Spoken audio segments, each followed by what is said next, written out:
Hey, I'm Don Meredith with Wilderness Systems. There's a small chance that you would have a problem from the factory with the prop not aligning to the assembly correctly to allow the crank arm to be perfectly vertical when it's ready for stowage, which could be confusing to the end user. It's very simple to fix, and we'll just walk through the quick steps to do that. First, you'll take the pedal drive out of the boat, obviously. You need a 17mm spanner, 17mm socket with ratchet, and a good friend to help out. So the first step is to remove the upper jam nut system.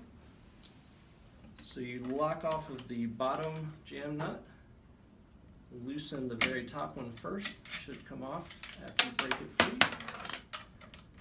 You'll take off or just loosen the second jam nut, and that will allow, you want it to be hand loose to allow the prop and the crank to spin.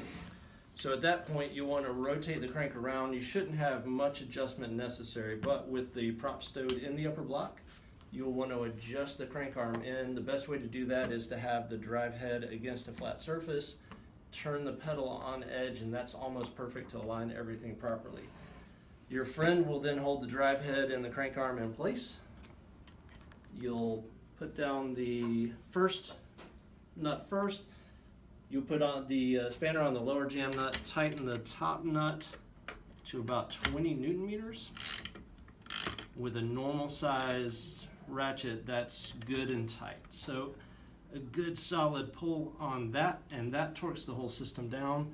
The next jam nut is really to lock that system in and make sure that it doesn't come loose.